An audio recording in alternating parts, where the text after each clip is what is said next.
사도행전 9장 20절부터 22절 한 절씩 교독하도록 하겠습니다. 음식을 먹음에 강건하여지니라. 사울이 다메섹에 있는 제자들과 함께 며칠 있을새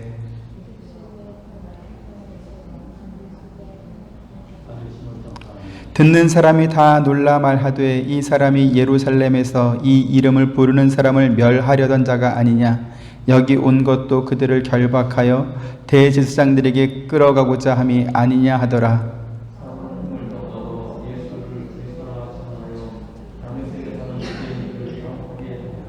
아멘.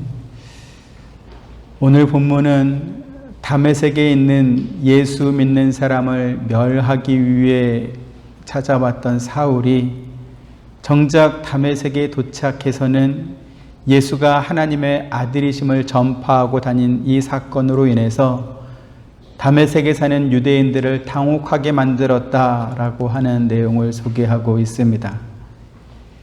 이 사건을 시작으로 해서 사도행전은 바울행전이다 이렇게 불러도 될 만큼 사도행전에는 사도 바울이 각 나라와 도시를 다니면서 복음을 전하고 교회를 세운 내용으로 가득 차 있습니다.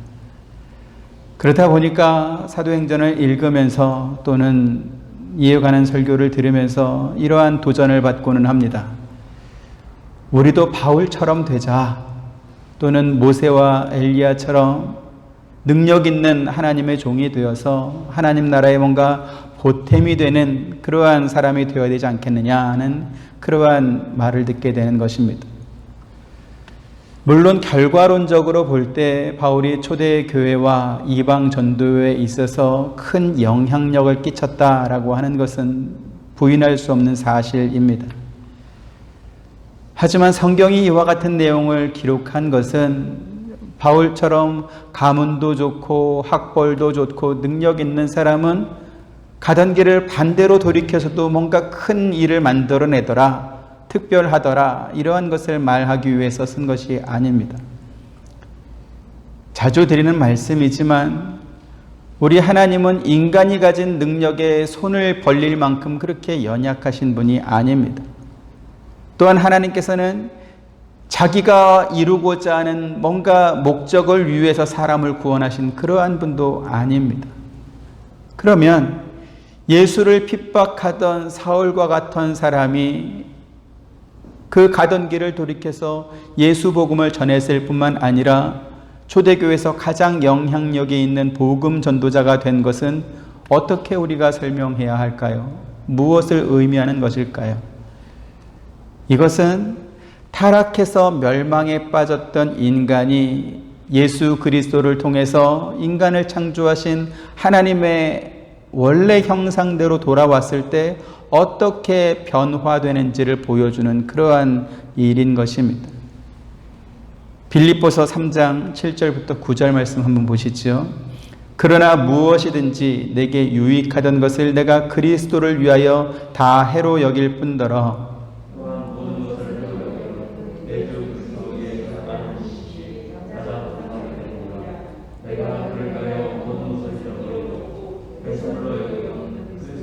같이 그 안에서 발견되려 함이니 내가 가진 의는 율법에서 난 것이 아니요 오직 그리스도를 믿음으로 말미암은 것이니 곧 믿음으로 하나님께로부터 난 의라. 아멘.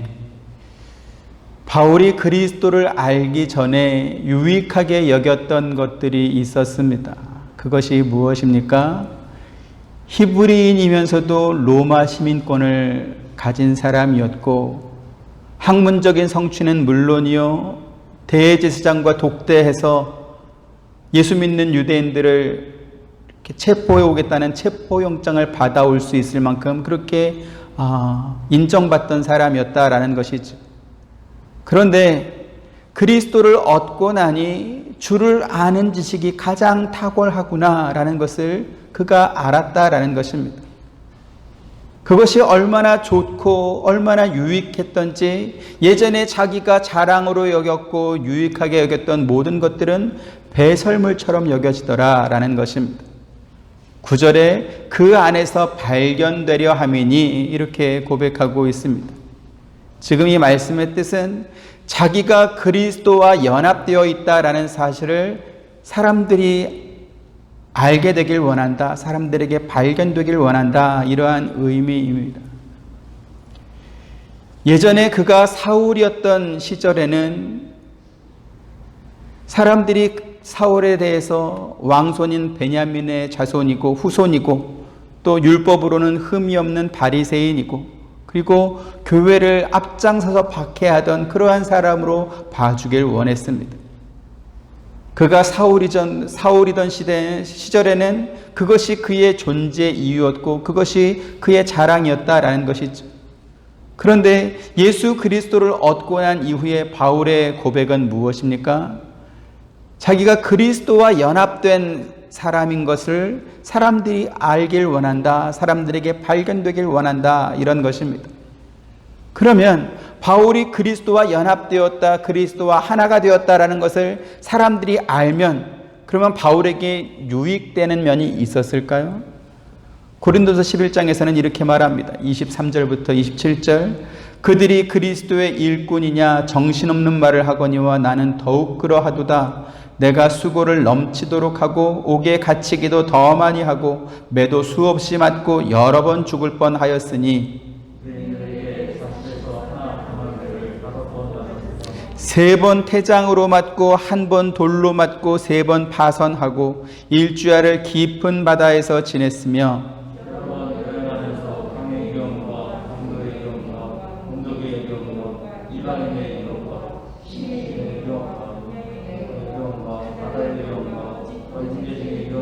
같이 또 수고하며 애쓰고 여러 번 자지 못하고 줄이며 목마르고 여러 번 굶고 춥고 헐벗었노라. 아멘. 지금 바울이 고린도 교회 성도들에게 하고 싶은 말이 무엇일까요? 자기가 복음 전하는 일을 하면서 얼마나 많은 고생을 했는지 그걸 지금 말하는 것일까요? 그게 아닙니다. 도대체 그리스도가 누구시기에 바울은 저런 고생을 하면서도 그럼에도 불구하고 그리스도가 자기에게 더 유익하다 이러한 고백을 할 수 있게 되었느냐라는 것입니다. 사람마다 가장 중요한 것이 삶에 대한 애착입니다. 그런데 바울은 그 삶의 애착보다 더 중요한 게 있다라는 것입니다. 춥고 배고프고 헐벗고 매를 맞고 돌에 맞고 파선하는 배에 들어가 있고 이러한 것 그래서 목숨을 잃게 되는 그것보다 더 중요한 게 있더라라는 것입니다. 그리고 이것을 알지 못하면 기독교가 말하고 있는 예수 그리스도를 우리가 알지 못하는 것입니다. 사람들은 얼마나 목적 지향적인지 모릅니다. 그래서 바울이 이룬 업적, 그가 견뎌낸 고난들, 그리고 바울 신학이라고 불릴 만큼 신약교회에 끼친 영향력, 이러한 것들을 근거로 해서 그를 본받고 그를 존경합니다. 물론 우리가 그러한 믿음을 본받고 따르는 일은 너무나 좋은 일일 것입니다. 하지만 성경이 바울을 등장시키고 모세를 등장시키고 아브라함과 엘리야를 등장시키는 이유는 너희들도 저런 사람들처럼 하늘나라를 위해서 하나님 나라를 위해서 뭔가 특별한 공헌을 해라 이러한 요구가 아닌 것입니다. 제가 단적으로 말씀드리면 하나님께서는 우리 인간이 만들어낸 어떤 결과물에 대해서 별로 관심이 없습니다. 하나님의 관심은 무엇일까요? 우리들입니다. 저와 여러분 자신이 하나님의 관심이라는 것입니다. 그것 말고는 하나님께서 우리를 구원하실 다른 이유가 전혀 없습니다. 고린도후서 5장 21절 같이 보시죠. 하나님이 죄를 알지도 못하신 이를 우리를 대신하여 죄로 삼으신 것은 우리로 하여금 그 안에서 하나님의 의가 되게 하려 하심이라. 아멘. 예수님은 원래 죄가 없으신 분일 뿐만 아니라 죄를 알지도 못하는 그러한 분이십니다. 그런데 하나님께서는 그 예수님을 우리를 대신해서 죄로 삼으셨습니다. 이 말이 무슨 뜻이냐 하면 하나님께서 예수님을 실질적인 죄인으로 취급하셨다라는 것입니다. 그래서 죄인이기 때문에 진노의 대상으로 삼으셨고, 그래서 우리가 받아야 될 그 형벌을 예수님으로 하여금 대신 지도록 하셨다라는 것입니다. 그러면 하나님께서는 어떻게 이와 같은 결정을 할 수 있었을까요? 우리가 한번 상식적으로 생각해 보겠습니다. 우리가 하나님을 위해서 얼마나 대단한 공헌을 하면, 얼마나 큰 업적과 성취를 만들어내면 자기 아들을 죽이신 그 값을 우리가 대신할 수 있을까요? 또 바꿔서 한번 생각해 보겠습니다. 우리를 위해서 아들도 아끼지 않고 내어주신 하나님께, 하나님, 그래도 우리가 공짜로 받은 건 아니지 않습니까? 우리도 하나님께 이 정도는 했습니다. 이렇게 말해도 되는 것일까요? 하나님께서 자기 아들에게 우리가 받아야 할 이 죄의 형벌을 대신 받게 하시고 우리를 구원하신 이 일은 우리를 향한 그 사랑, 저와 여러분을 향한 사랑, 그것 말고는 다른 이유를 찾을 수 없다라는 것입니다. 만약 우리가 하나님께, 하나님 우리가 공짜로 받은 건 아닙니다. 우리도 하나님께서 원하고 좋아하는 그거 했습니다. 교회도 개척했고요. 교회도 지었습니다. 내가 몇 명 전도했습니다. 만약에 이런 식으로 우리가 하나님께 대답한다고 한다면 우리는 하나님의 사랑을 전혀 알지 못하는 것입니다. 하나님의 사랑을 모독하는 것입니다. 사람들은 사도 바울을 사도행전에 기록된 행적만 보고 이렇게 평가하는 경향이 있습니다. 3차례에 걸친 전도 여행을 통해서 각 나라와 도시마다 많은 교회를 세웠습니다. 로마 황제 앞에서도 기죽지 않고 당당하게 담대하게 복음을 전했던 그 사울의 어떤 소명과 또 충성심을 높게 보는 것입니다. 그런데요, 바울의 진짜 모습은 어디에 있냐면 바울이 교회들에게 보낸 편지 속에 바울의 진심, 하나님을 향한 그의 마음이 정확하게 표현되어 있습니다. 빌립보서 4장 말씀 보시죠. 4절부터 7절. 주 안에서 항상 기뻐하라. 내가 다시 말하노니 기뻐하라.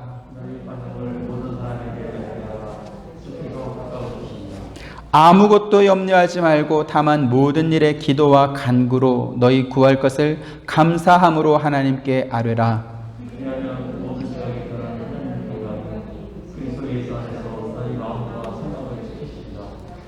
빌립보서는 바울이 로마 감옥에 갇혀 있을 때 보낸 편지입니다.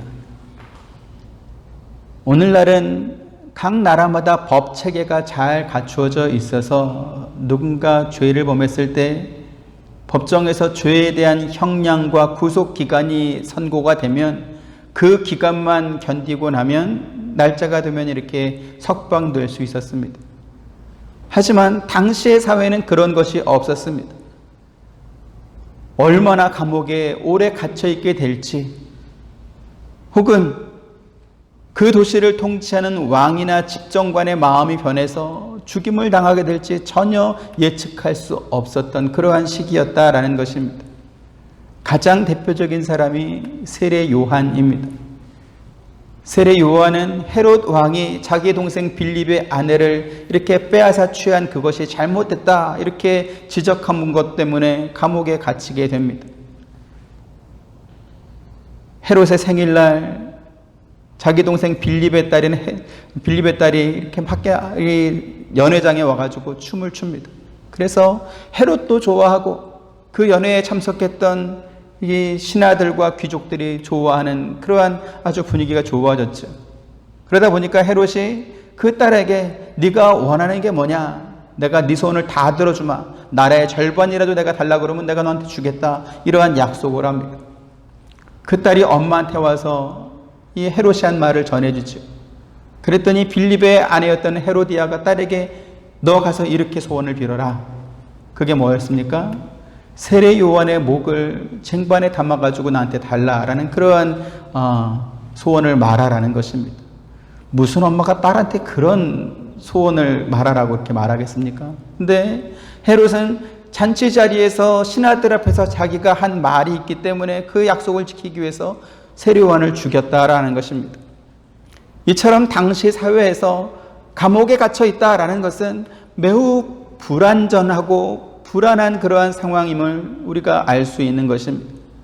그런데 그 바울이 빌립보 교회에 편지하면서 무슨 말을 합니까? 주 안에서 항상 기뻐하라. 내가 다시 말하는데 그래도 너희는 기뻐해도 된다. 그러면서 아무것도 염려하지 말고 모든 일에 기도와 간구로 하나님께 아뢰되 감사함으로 아뢰라. 이러한 기도를 이러한 편지를 하고 있는 것입니다. 여러분, 지금 이 말이 바울이 할 수 있는 말입니까? 이러한 말을 하려면 기쁨을 말하고 염려할 것 없다라고 말을 하고 너희가 무슨 기도든지 하면 하나님께서 들어준다, 이러한 말을 하려고 한다면 바울의 현재 상황에 뭔가 변화가 있었어야 될 것입니다. 야, 내가 이렇게 열심히 기도했더니 오늘 아침에 간수로부터 통보를 받았는데 내일 내가 석방된다더라, 뭐 이런 소식을 들었다거나, 혹은 총독의 마음이 변해서 나가라고 지금 말해서 내가 지금 감옥에서 나왔다, 내가 이 기쁜 소식을 너희한테 알린다, 뭐 이런 편지가 되면 이해가 되겠는데, 그런데 바울의 현재 상황은 하나도 변한 것이 없는데 여전히 불안하고 불안정한 어떤 그러한 미래일 수밖에 없는데도 불구하고 이 감옥에서 빌립보 교회에 이와 같은 편지를 보내고 있는 것입니다. 그러면 바울이 이렇게 담대하게 빌립보 교회 성도들한테 편지할 수 있는 이유가 어디에 있었습니까? 바울에게는 내 주 예수 그리스도를 아는 지식이 있었기 때문에 이러한 편지를 쓸 수 있었던 것입니다. 사도행전은 바울이 복음을 전하기 위해서 얼마나 많은 수고와 고난을 견뎌내는지 기록한 책이 아닙니다. 이방 도시마다 그가 세운 교회가 얼마나 많은지 아느냐? 당신들도 구원받았다면 바울처럼 열심히 복음의 증인이 되어야 된다, 이러한 것도 아닙니다. 주님께서 기뻐하는 사람은 바울처럼 이렇게 쓸모있는 사람이 되고 하나님의 일을 열심히 하는 사람이다, 그러니까 우리도 그와 같이 되자, 이러한 동료를 주는 책도 아닙니다. 바울이 그리스도를 알고 나니 주님께서 인도하시는 그 자리가 어느 곳이든지 바울은 그곳에서 기뻐하고 즐거워했다라는 것입니다. 감사하는 자리가 되었다라는 것입니다. 오늘 본문 22절에 이렇게 되어 있습니다. 같이 보시죠. 사울은 힘을 더 얻어 예수를 그리스도라 증언하여 다메섹에 사는 유대인들을 당혹하게 하니라. 만약에 사도행전이 바울이 전한 복음의 성과나 또 하나님 나라를 위해서 그가 이루었던 어떤 업적들을 말하려고 했다면 당혹하게 하니라, 이러한 표현은 쓰지 않았을 것입니다. 우리가 업적이나 성과를 말할 때는 무슨 말을 쓰죠? 놀랍다, 훌륭하다, 이러한 말을 씁니다. 그런데 예상하지 못했던 어떤 변화를 목격하게 되면 그때 사용하는 말이 당황스럽다, 당혹스럽다, 쟤 뭐냐, 이러한 표현을 하게 되죠. 성경이 지금 사울의 변화를 표현한 말이 바로 이것입니다. 다메섹에 사는 유대인들이 그 사울을 보면서 당혹스러워했습니다. 바울은 빌립보서 3장에서 이런 말로 표현하고 있습니다. 그 안에서 발견되려 하매니. 적절한 비유가 될지 모르겠지만 요즘 사람들은 자기가 편들고 싶은 어떤 사람을 지지할 때 이러한 말을 자주 쓰는 것을 제가 봅니다. 내가 누구누구다. 그렇죠? 내가 위안부 할머니다. 내가 누구다. 이러면서 자기가 지지하는 누군가가 바로 나다, 이렇게 표현하는 것입니다. 바울의 표현이 바로 이것입니다. 내가 그리스도와 한 편이다라는 것입니다. 그곳이 감옥이냐? 그곳이 매맞는 곳이냐? 그곳이 죽어야 하는 자리냐? 그래, 나는 그래도 그리스도 편이다.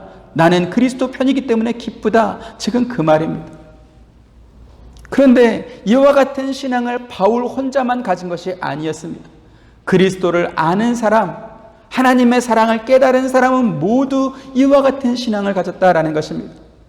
그래서 히브리서 기자는 그러한 사람은 세상이 감당하지 못한다, 당황스러워한다, 이러한 표현을 또 합니다. 히브리 11장 36절부터 38절. 또 어떤 이들은 조롱과 채찍질뿐 아니라 결박과 옥에 갇히는 시련도 받았으며,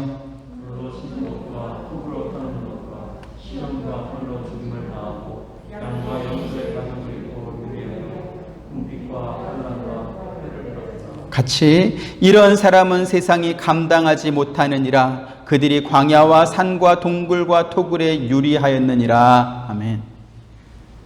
이러한 사람은 세상에 감당하지 못한다. 우리가 배워야 하는 신앙이 바로 이것입니다. 도대체 그리스도가 누구시길래, 그 예수를 보내신 하나님은 도대체 누구시길래 사람들이 저런 지경에 빠지고도 예수를 부인하지 않을 뿐만 아니라 도리어 예수의 편이 될 수 있느냐. 그러니까 당황스럽고 당혹스럽지 않겠습니까? 우리가 살면서 성과, 업적 이런 것들은 있을 수도 있고 없을 수도 있습니다. 그런데 업적을 이루고 성과를 만들어냈다고 해서 당황스럽지는 않습니다. 하지만 사람이 근본적으로 변하면, 완전히 다른 사람이 되면 그때는 당황스러운 것입니다. 예수 믿는 것이 어떤 것입니까? 근본부터 변하는 것입니다. 들포도였던 우리들이 참 포도나무이신 예수님과 접붙여져서 하나가 됨으로 인해서 뿌리부터 열매까지 근본적으로 모든 것이 그리스도로 재발견되는 것입니다. 만약 우리가 그리스도로 재발견되는 것 없이 그냥 업적 위주, 성과 위주의 신앙생활을 하게 될 때 우리 기독교 신앙은 일반 세상 종교와 다를 것이 하나도 없는 그냥 종교가 되고 마는 것입니다. 오늘날 기독교회가 맛 잃은 소금처럼 돼버린 이유가 무엇입니까? 큰 교회가 없어서 그렇게 된 것입니까? 성도의 수가 얼마 되지 않아서 그렇게 된 것입니까? 아니면 구제도 하지 않고 선교도 하지 않기 때문에 그렇게 된 것입니까? 아니요, 그렇지 않습니다. 그러한 것들은 너무나 잘했습니다. 그러한 것들만 본다면 아마도 최고의 전성기라고 말해도 과하지 않을 만큼 그러한 일들은 참 너무 잘하고 있습니다. 그런데 실제 기독교인들, 성도들의 삶은 어떻습니까? 그리스도 안에서 발견된 사람이 별로 보이지 않는 것입니다. 그리스도 안에서 발견된 사람은 어떤 사람들일까요? 시편 34편 1절부터 9절 또 보시죠. 내가 여호와를 항상 송축하며 내 입술로 항상 주를 찬양하리이다.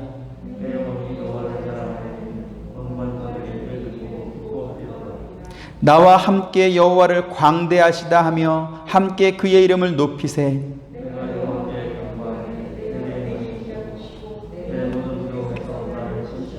그들이 주를 앙망하고 광채를 내었으니 그들의 얼굴은 부끄럽지 아니하리로다.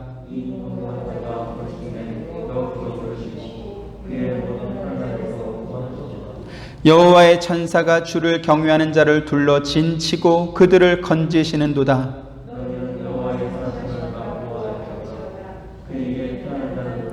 같이 너희 성도들아 여호와를 경외하라. 그를 경외하는 자에게는 부족함이 없도다. 아멘.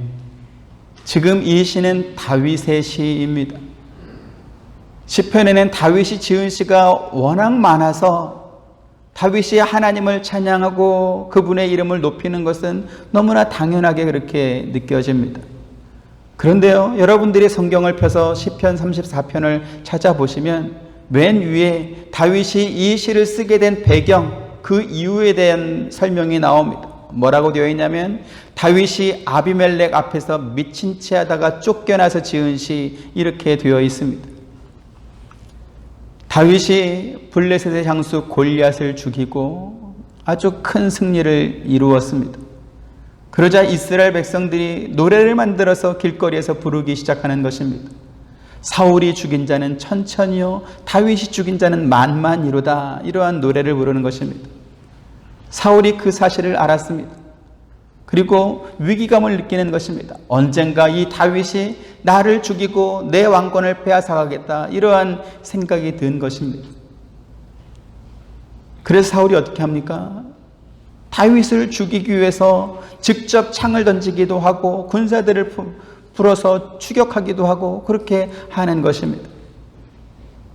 다윗이 사울의 손을 피해서 도망가다 이제는 더 이상 사울이 쫓아올 수 없는 곳으로 도망가기로 작정을 합니다. 거기가 어디냐면 블레셋입니다. 다윗이 블레셋으로 도망간 것을 우리의 역사로 이렇게 비교해 보면 임진왜란의 영웅 이순신 장군이 일본으로 도망간 것과 같을 것입니다. 그러다 보니까 블레셋의 장수들, 신하들이 블레셋 왕한테 와서 이런 말을 하는 것입니다. 지금 다윗이 우리나라에 들어와 있습니다. 성문 앞에 있는데요. 저 다윗이 우리나라 온 목적이 있지 않겠습니까? 아마도 여기에서 우리나라를 이렇게 공격하기 위한 어떤 간첩인 것 같습니다. 다윗을 죽여야 됩니다. 이러한 말을 하는 것입니다. 다윗이 이 분위기를 눈치챕니다. 그리고 살아나기 위해서, 살기 위해서 어떤 한 방법을 취하죠. 그게 뭐냐면 미친 척 하는 것입니다. 블레셋 왕 앞에서 미친 척 연기를 하는 것입니다. 사무엘상 21장 10절부터 15절 또 보시죠. 그날에 다윗이 사울을 두려워하여 일어나 도망하여 가드왕 아기스에게로 가니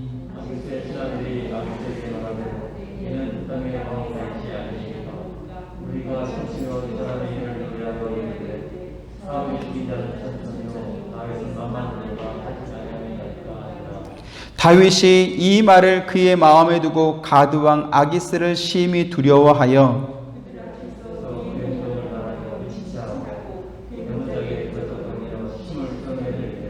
아기스가 그의 신하에게 이르되 너희도 보거니와 이 사람이 미치광이로다. 어찌하여 그를 내게로 데려왔느냐.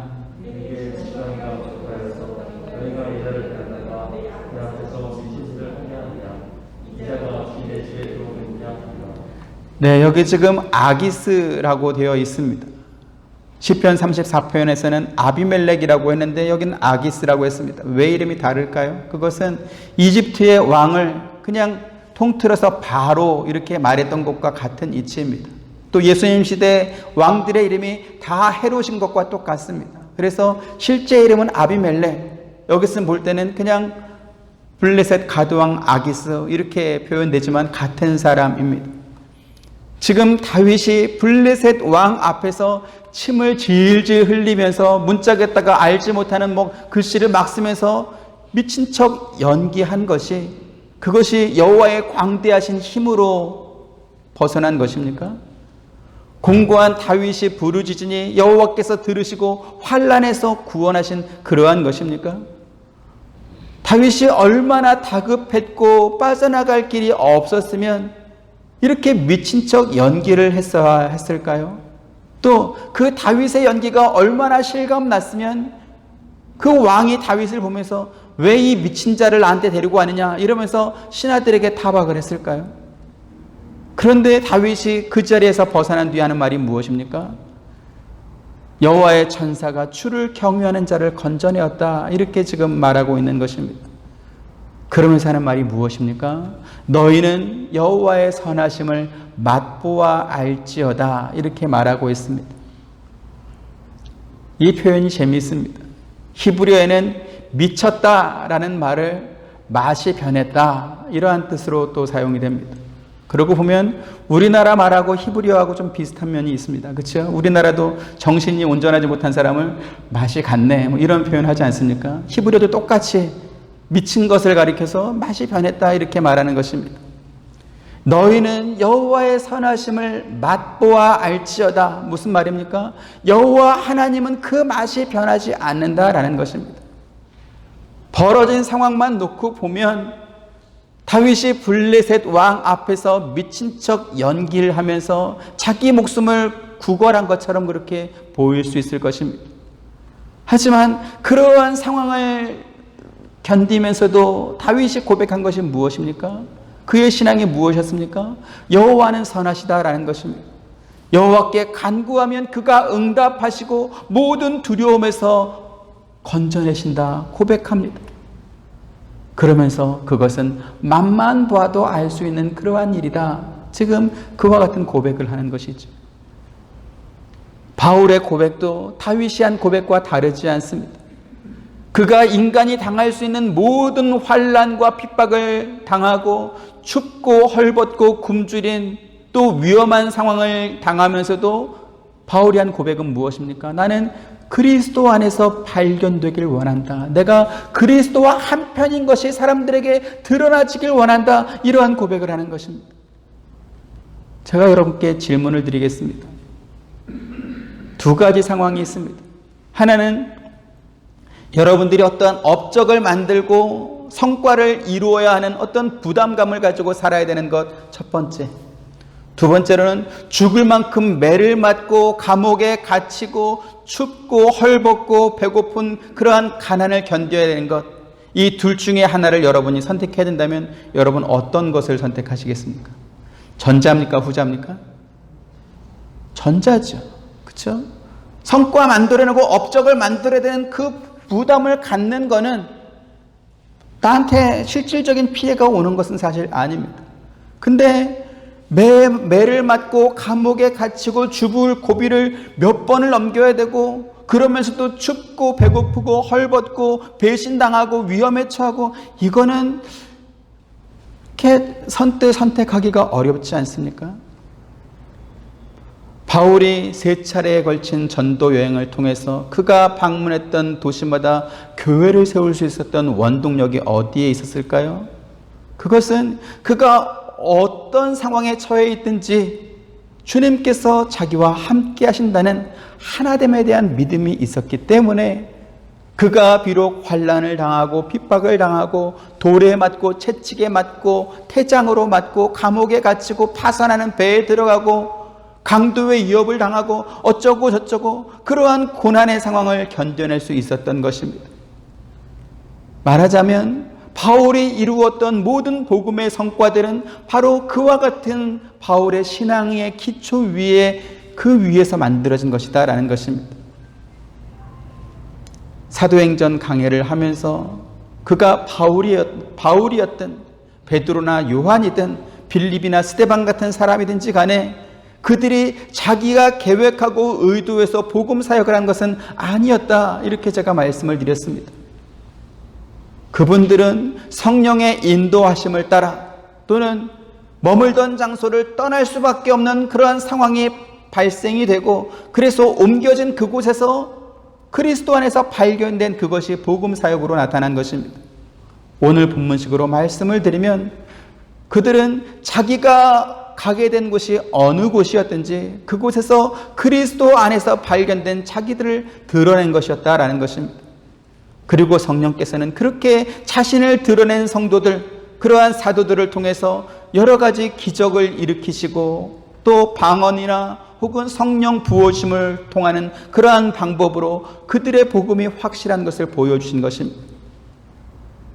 그렇기 때문에 이 베드로가 한 번 설교할 때 3,000명, 5,000명씩 이렇게 회개하고 돌아온 사건을 가리켜서 베드로의 업적이다 이렇게 말하지 않는 것입니다.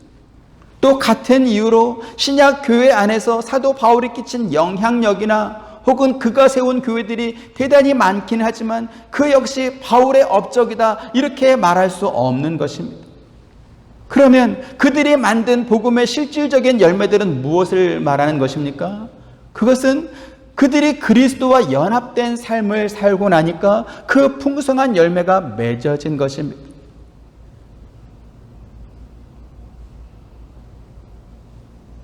잘 모르겠다라는 표정이 이렇게 있으신 것 같은데 이렇게 예를 드립니다. 예전에 제가 남아공 선교 가기 전에 어린이집을 운영을 했습니다. 마당에 아주 커다란 2층 지붕보다 더 높은 커다란 감나무가 있었습니다. 가을이 되면 이렇게 홍시가 된 감들이 아주 많이 열립니다. 근데 그게 참 괴로웠습니다. 왜냐하면 물풍선 땅에 떨어지면 퍽 터지는 것처럼 홍시가 된 감들이 이렇게 매일 툭툭툭 떨어지면 바닥에 이제 홍시 바닥이 되는 겁니다. 가만히 두면 각종 벌레가 오기 때문에 또 그거를 아침마다 쓸어야 되는 것이죠. 그 감나무에 감이 열린 걸 보면서 야, 그 가지는 감이 많이 열렸다 이렇게 표현합니까? 아니면 그 감나무에 감이 많이 열렸다 표현합니까? 어떻게 말하죠? 가지에 감이 많이 열린 겁니까? 감나무에 감이 많이 열린 겁니까? 감나무에 감이 많이 열린 것입니다. 성경이 이것이 베드로의 성과다, 이것이 바울의 성과다 그렇게 말하지 않는 이유입니다. 그러면 사도들이나 초대교회 성도들이 그리스도 안에서 발견된, 다시 말씀드려서 자기들이 그리스도와 하나 된 사람이다 이렇게 드러내는 것이 정말 쉬운 일이었고 정말 영광스럽고 좋은 일이었을까요? 오늘 본문 1절 2절 다시 한번 보시죠. 사울이 주의 제자들에 대하여 여전히 위협과 살기가 등등하여 대제사장에게 가서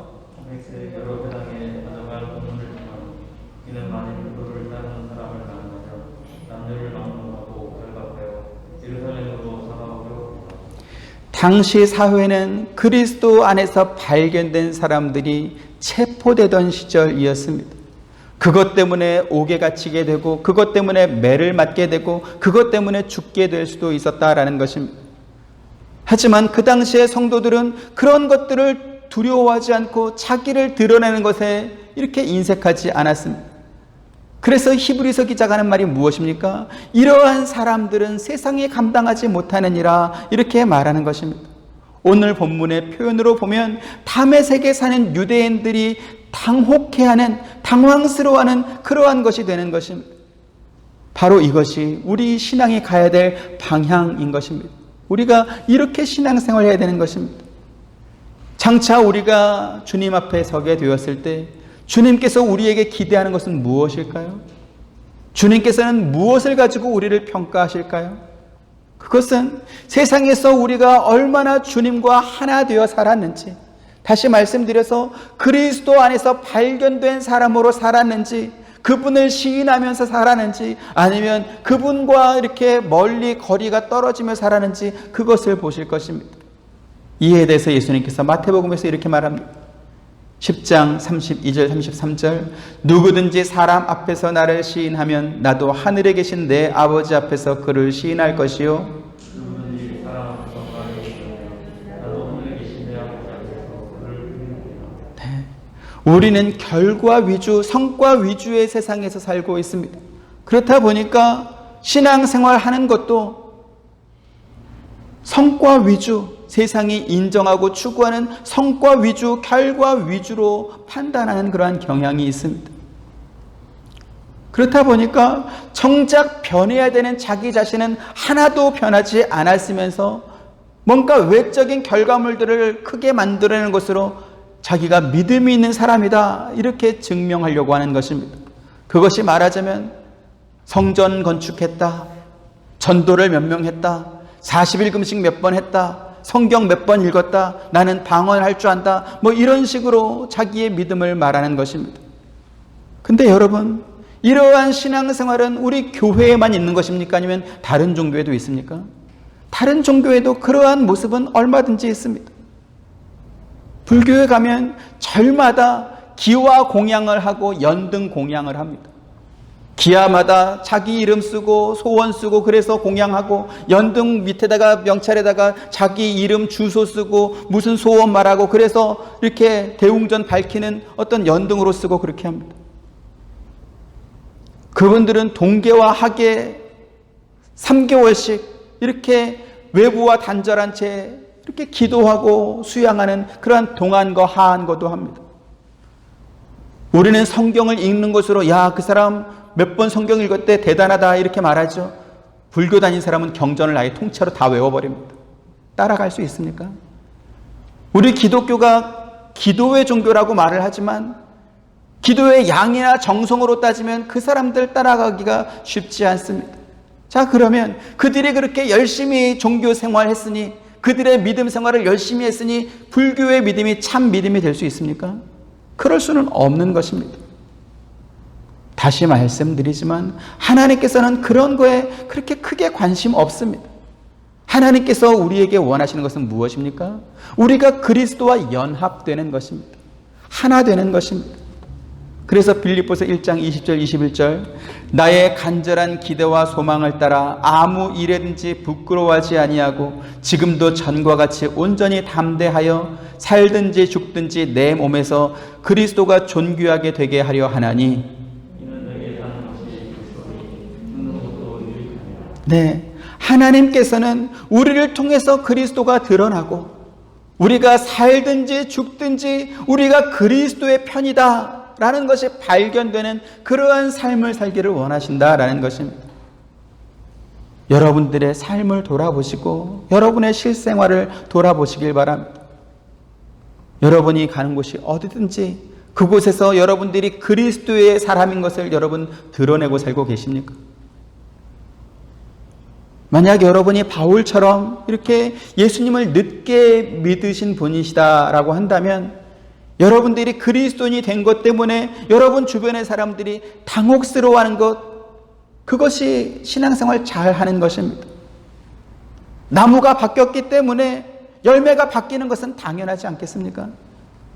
그런데 신앙생활하면서도 교회 다니면서도 이러한 사실을 잘 알지 못하니까 교회 다니는 성도들이 세상과 다르게 사는 것을 불편해하고 불안해하고 이상하게 여기는 것입니다. 그래서 우리가 자주 듣는 말이 무엇입니까? 야, 너무 이상하게 신앙생활하지 마라. 좀 티 안 나게 교회 다니면 안 되겠냐? 이렇게 꼭 티를 내야 되겠냐? 이러한 말을 하게 되고 또 이러한 말이 또 설득력 있게 들리게 되는 것입니다. 자, 그러면 이러한 말은 여러분 누가 좋아하겠습니까? 티 안 나게 교회 다녀라. 너무 이렇게 드러나게 예수 편인 거 이렇게 하지 마라. 이러한 말은 누가 좋아하겠습니까? 주님께서 좋아하시겠습니까? 사탄이 좋아하겠습니까? 당연히 사탄이 좋아할 것입니다. 주님께서 분명히 말씀하십니다. 사람들 앞에서 내 이름을 시인하면 나도 하나님 앞에서 너를 시인할 것이고 너희들이 사람들 앞에서 나를 부인하면 나도 내 아버지 앞에서 너희를 부인하리라. 주님께서 우리에게 원하시는 것은 무엇입니까? 근본적인 우리의 변화라는 것입니다. 근본적인 변화.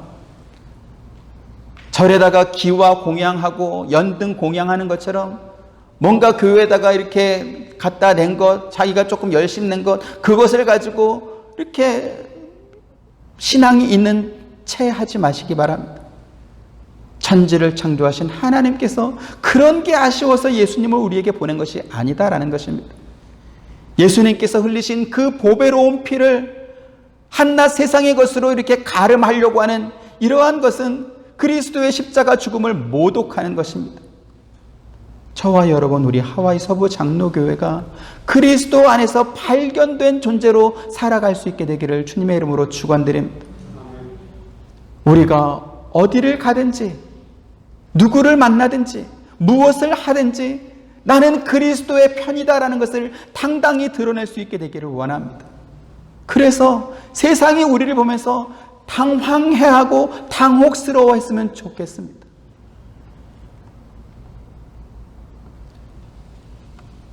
한번 이렇게 다짐하면서 한번 따라해 보겠습니다. 세상을 당황스럽게 만들자. 네, 세상이 당황스러워야 됩니다. 우리를 보면서 쟤는 왜 저러냐? 좀 다르다. 당황스러워하고 당혹스러워해야 됩니다. 그러기 위해서는 다시 한번요, 그리스도 안에서 발견됩시다. 바울이 그렇게 살았습니다. 히브리서를 수신한 성도들이 그렇게 살았습니다. 내가 그리스도의 편이다. 내가 그다. 이렇게 말하며 살았습니다. 그거 말한 것 때문에 감옥에 갇히고 그거 말한 것 때문에 매를 맞고 그것 때문에 죽임을 당해도 나와 그리스도는 하나다. 이거 드러내는 것에 조금도 인색하지 않았다라는 것입니다. 저와 여러분, 우리 하와이 서부 장로교회가 이렇게 예수 시인하는 삶을 살게 되기를 주님의 이름으로 축원드립니다. 은혜로우신 아버지 하나님, 감사합니다. 우리가 무엇이길래 하나님께서 우리 같은 사람을 구원하기 위해서 아들 예수 그리스도를 세상에 보내셨습니까? 우리가 무엇을 얼마나 잘 만들어낼 수 있길래 하나님께서는 우리에게 당신의 기대를 삼으셨습니까? 하나님, 아무것도 아닌 우리들입니다. 그러나 주님께서 우리 위에 대신 죽으셨고 우리를 구원하셨으니 우리도 비록 짧은 세상을 살고 있지만 세상에 살면서 내가 그리스도의 편입니다. 그리스도 안에서 우리가 살고 있다는 것을 발견되길 원합니다. 이와 같은 신앙을 고백하며 그렇게 세상을 당당히 살아갈 수 있는 믿음을 더하여 주옵소서. 예수님의 이름으로 기도드립니다. 아멘. 지금은 우리 주 예수 그리스도의 은혜와 하나님의 크신 사랑과 보혜사 성령님의 감화감동 교통하심이 그리스도 안에서 재발견되고 세상을 당혹스럽게 만들길 원하며 살아가는 사랑하는 모든 성도님들의 머리 위에와 교회와 가정과 하시는 모든 일들 가운데 지금부터 영원토록 함께 있기를 축원하옵나이다. 아멘.